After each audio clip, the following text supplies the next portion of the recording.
Mhm. Hello, welcome to Integrity Live. Uh, Hey, Robert. hey, today we're talking to the wonderful Lynne Jackaman. How are you doing, Lynne? I'm doing very well, considering. Yeah, I'm all right. You? Well, I'm excellent, thank you. Thank you for asking. We've known Good to each see other your quite face. a while, so it's great. Yes. Sorry, it's just noise in my kitchen. Tell us, some of the people won't know who you are. I think we'll have some people listening that do know who you are. So please tell Mhm. us a little bit about yourself. Well, as you said, my name is LYNNE JACKAMAN. And yes, I released the No Halo EP, the Super Nasty EP last year. Former frontwoman, co-founder of St. Jude. Um, and I am about to release on August the 14th my full debut solo album called One Shot that was recorded in Fame Studios, Shoals, Alabama. So there's a lot happening, and then obviously there's everything that's happening in life and the many changes that's bringing. So, but it's really good to be here. It's good to see your face as well. Oh, I think it's always a pleasure to see you. I've seen you live so many times, and your voice is just amazing. And the shows you put on are fabulous. So I'm always chuffed to be there. So I that's good. remember you had a favorite. It's like, was it Honesty Can Be So Cruel? Oh, what a song! Yeah, that I That, remember singing that at the 229 in Great Portland Street, London, and yeah, it was. It's been quite a journey. Yeah. Adrian's just said hello. Hi, Adrian. I assumed he'd be here. Bless him, top man, huge He fan of. is. Yeah, He is. He's an incredible support, and yeah, it's. I hope and wish that every artist could have fans like him. To be honest, absolutely. good Really nice man. guy. Yeah, absolutely. Hmm. So let me ask you a quick question. Muscle Shoals, what was it like there? I can imagine. Oh, vibe. Well, yeah, you have your preconceptions. Right. Okay, so maybe obviously I went out there with Jamie Evans, who produced it and arranged it, and he'd been out there the year before working on another project with a guy, an artist from Austin, and I've been heavily influenced and loved a lot of the music that came from there and Muscle Shoals, and so for me, I had all these expectations. I watched the documentary that had come out about the late and great Rick Hall, and it was just incredible. I mean, the timing that I actually got there, it was around like 11 o'clock midnight. I was completely jet lagged, but we were basically John Gifford, who's the manager of Fame Studio and the main engineer and now a friend, was just like, come on, girl, you have to come and see the studio. So I just went in there, looked around, pretty jet lagged and pretty blown over. You just look up on the wall and you've got I've Never Loved a Man, you've got Etta James, you've just got Tell Mama, you've just Otis Redding produced there, Little Richard recorded there, Percy Slett. You've just got this complete energy in there where you just kind of you feel pretty overwhelmed and you feel pretty nervous. Well, if you're me, you do anyway. Wasn't But there amazing. wasn't there something you said about the piano? It had a burn mark in it. Yeah, the Wurlitzer had a cigarette burn, which apparently was from the late great Etta James. Oh, She recorded there, and Spooner Oldham, who played with all those incredible singers, played that whirly on my album too. So it's yeah, it without even seeing where this now goes after the journey it's already had, it was such a kind of massive life box ticked for me to be there. And I remember I was chatting the other day and I was thinking that when I was thinking of how I wanted the album to sound and the groove and everything, a big track that was a reference point for me was Evidence by Candice Stanton. And I was kind of thinking, oh, that groove and when it kicks in, and obviously her incredible voice. And then realized when I got to Fame that where I then recorded One Shot was where she recorded that track. oh So wow. that was a little bit spooky. Hmm. The hairs on my arms would have stood up just thinking about Yeah, that. there were so many moments. I mean, obviously, a lot of my fan base were from the momentum and the time in St. Jude, and so they, obviously, I co-founded that with Adam Green, and so my, if you like, you know, in honouring him on this album, the song Beautiful Loss is for him.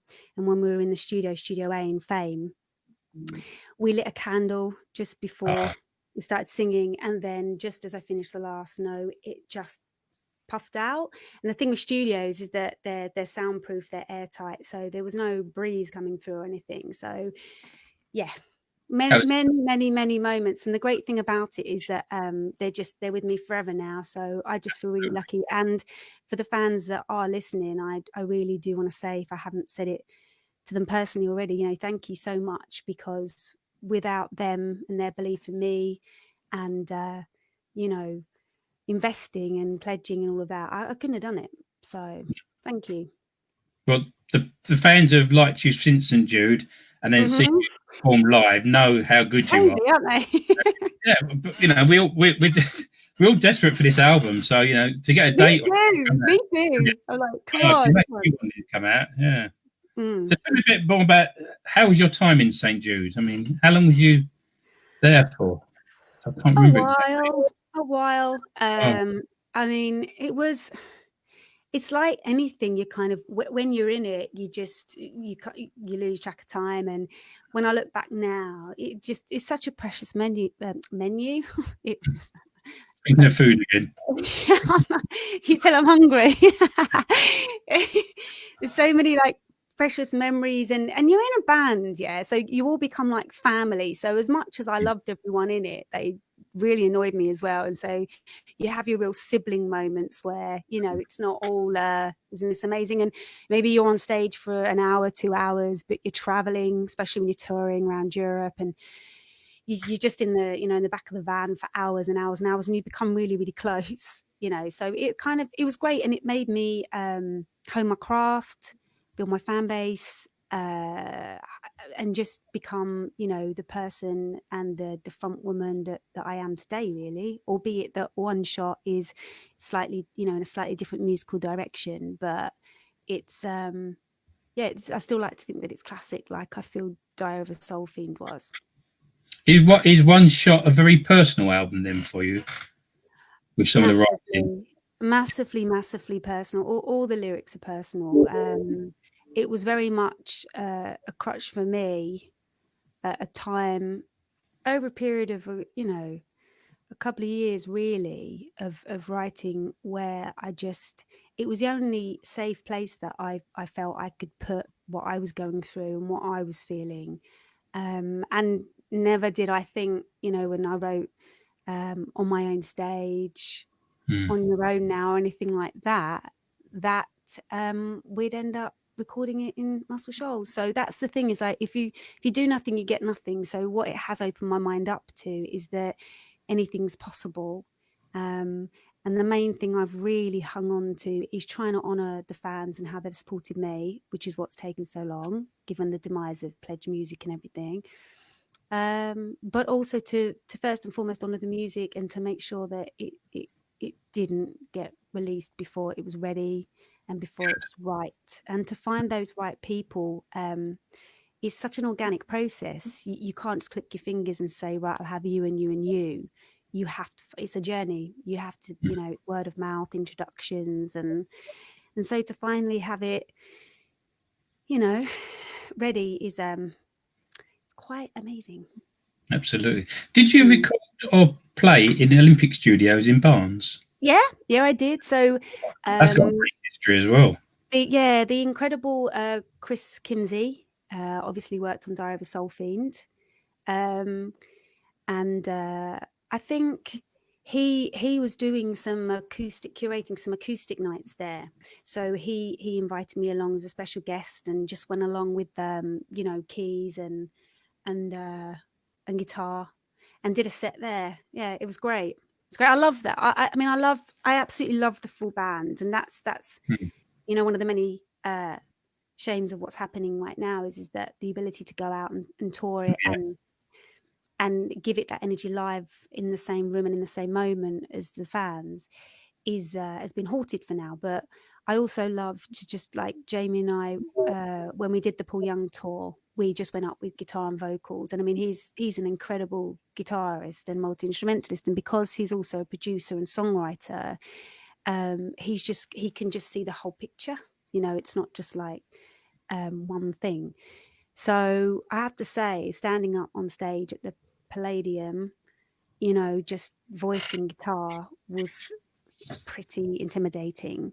But Imagine. I think, and now whenever I perform, I just think, I look back to certain performances that, you know, made me really nervous, and just think, right, well, if I could do that, then I can do this. Absolutely. Mm. This may be a difficult question for you now, and it might take a while, so we'll only harp a little bit. Who are your musical heroes? There must be so many. I know. Put you on the spot a little bit there. Yeah, there are so many. It's no secret that I'm massively influenced and just naturally really resonate towards music from the 60s and the 70s. But there are a lot of contemporary acts that I love: White Denim, Michael Kiwanuka, Leon Bridges, Brittany Howard. There's loads. But I love music across many different genres, as long as it just makes me feel something, you know. And it's not, I know music, since it became an industry, has become very competitive, and Yeah. it's about whether who's better than who, or whether it's good or whether it's bad. See, I don't really believe in that. I just think it is what it is, and there's enough room for everyone, and just do your thing, because no one else can do that, you know. And that's where, you know, originality, and that's why my lyrics were so important to me, because it has to come from you, you Yeah. know.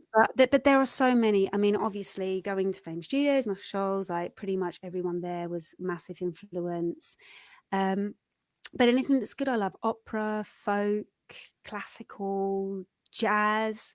It's just whether or not it just gives me that feeling. I guess it's a bit like chemistry, you know, in relationships or with other people, whether they become your best friend, your partner, your lover. You know, it's not something you can plan. It's there or it's not. Absolutely. Absolutely. Yeah. Well, with what's going on at the moment, I mean, one of my loves is to see live artists. Obviously, you're one of the ones that I love going to see live. Thanks, Robert. No, it's true. I mean, I've seen you acoustically as well as with a full band, and it's just always been brilliant. Adrian will back me up on that. It's always been brilliant. I'll But pay him with later. pay him later, yeah. What's been going on? With what's been going on at the moment? Do you see it? How do you feel it's going to happen when we all get back to going to see artists? It's going to be a very strange time, isn't it? With live shows. I think there's going to be a multitude of emotions and many different levels going on. I think that, all pending on how long and how deeply you've isolated, is going to then be dependent on any levels of social anxiety that you then feel in going out again, being around large groups of people. So you've got that side of things. And then I think it's just not it's not going to be natural to go to a gig per se, stand 2 meters apart, you know, queue 2 meters apart at the bar. You know, it's like when I've gone to some of my best gigs, you're down the front, you're jumping up and down. The pint of beer you just spent, like, you know, half an hour queuing for, ends up over your head. You know, it's like it's the new church, isn't it? It's where people go to congregate. It's where Yeah. people go to let their week go, to let go of stuff, and then shake it off and come out and just go, that was amazing. Yeah. And I think it's really, really important, but also it's very important that I guess until there is some kind of reins on the virus, that we are still protected, Yeah. and the ones we love are protected. And so I think promoters, agents, venue, there's obviously a big save our venues movement at the moment as well, because the more independent, smaller venues, I mean, let's face it, in the UK, venues were suffering anyway in their survival, you know, and now this is even more difficult. So I think there's definitely not going to be a lack of people that, you know, want to go to gigs, but it's going to be dependent on so many things. You know, do you have the money to go? Do you have the courage to go? Are you Yes. able to go? So I just think we're just going to have to see what happens. But I know from my side of the fence, artists and bands are just missing it so much and just ready to go. And I know people want to go and see it. And me as a fan of music, I just want to go and see people as well. But I just see gigs kind of being cancelled, rescheduled, cancelled, rescheduled. And I just feel that maybe it won't properly be able to kick off till 2021. But by that time, everyone's going to be so ready. Yeah. And when you see big events, even outside of music, like Wimbledon being cancelled for the first time since Second World War and all these things, it's going to take a while to get those provisions in place. And you can see it with what's happening through schools and stuff at the moment. You know, it's whether it's going to depend how quickly the government can get these provisions in place, blah, blah, blah. So, but I know everyone's raring and I know everyone really needs it. And one of the things that hasn't stopped in all of this is people's absolute desire for music and the fact that, you know, although it's a cliche, it is a healer. And it's something that you can just, it's something that's yours, you know, you can sit down with a pair of headphones or speakers or whatever and play your favorite vinyl or whatever, or stream it however you listen. And it's your moment, you know, and I think that will never, ever go away. No. And you said in one of your earlier posts that, you know, your album was recorded in different times, like before the pandemic. And you've said, should I release it? Should I not release it? But yeah, we do need music. So you releasing it is brilliant for us. And we can't wait for it to come out. Yeah. Thank you. Well, I wasn't sure. I had initially planned upon, you know, potentially an earlier release date. And then, you know, March happened, the end of March. And I just thought, this is maybe not, you know, the first thing on people's minds right now. And is it safe to post? Is it safe to manufacture? Is it all these many questions? And then again, this will be the same with going to live gigs and that. You just, as time evolves, you gather more information, see what happens, use your common sense. And I just thought, well, you know what? I'm one of the few artists that's in a really privileged position to have had my album already recorded. And although things needed finishing off on the artwork and manufacturing side, it was there. And with the fans having been so patient and so amazing, I just thought, let's just have something to look forward to, you know. And even with me, it just makes me feel a bit less aimless because creatively, I need to move on, you know, and I didn't want to wait till next year to do that. So I'm just really amazed and grateful at the response I've had, you know. So fingers crossed. Well, I've messaged you in the recently about your new music. I just love Super Nasty. That is one hell of a track. It really is. Oh my God. Yeah. And I'm sure there's a lot like that. Yeah. It's brilliant. It's fun. It was very, it's funny. We released the Super Nasty 4-track EP just digitally last summer. And we got some radio around it, you know. Craig Charles picked it up and loved it, which of course is amazing because I love his show. And we went on Stephanie Hirsch show, BBC Radio Leeds. And me and Jamie went on and we were just going to perform some of the songs live in session, 2 or 3 songs. And then she played the track and then she just said, right, that's going to be our single of the week, you know. And it was great. There was so much good feeling around it. And even in the studio, I can, you know, I just got lots of great memories around it. And I'm just glad that people can crank it up now, as they will be able to the album from August the 14th. So it's not far away, not far away. No. Exciting times. Yeah, I know it's a hard question now because of what's going on, but where do you see yourself in 3 or 4 years' time?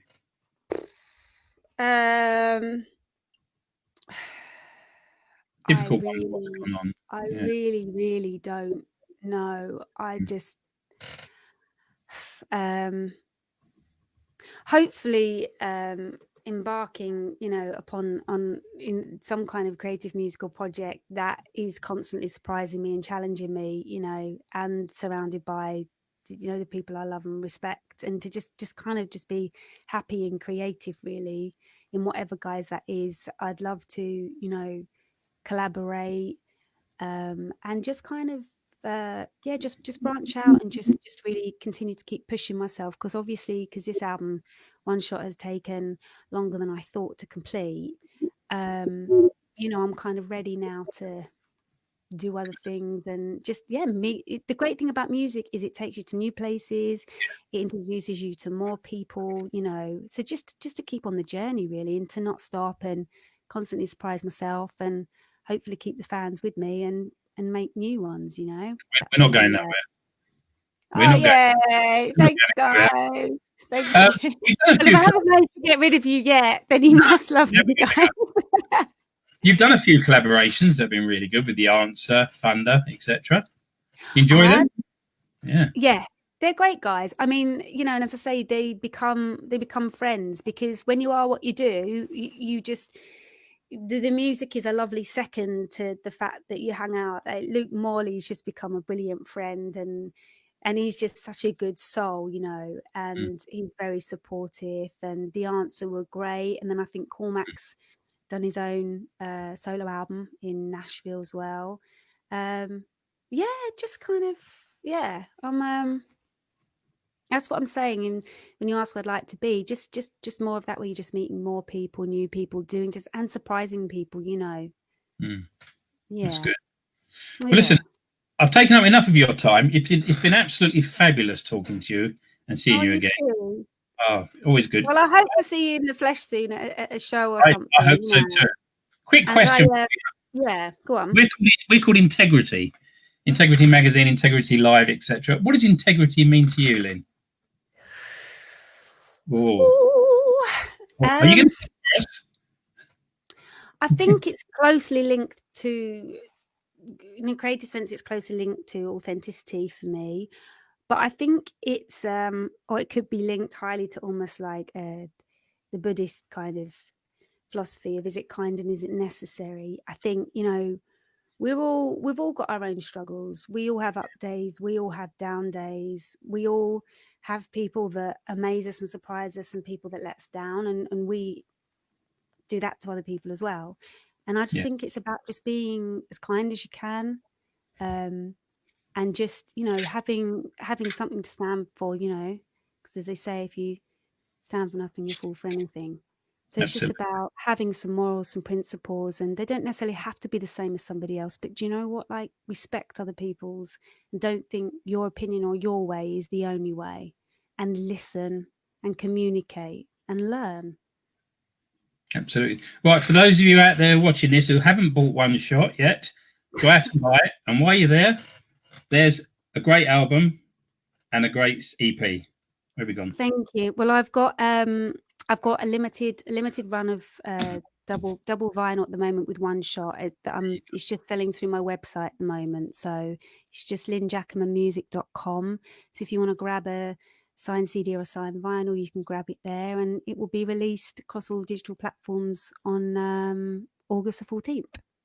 And there might be a few other surprises in between that I might be announcing very soon. Oh, exciting times. Yes. Lynne Jackaman, it's been an absolute pleasure. Thank you, Robert. And thank you to everyone for tuning in. Okay, you take care. See you soon. Take care. Bye-bye.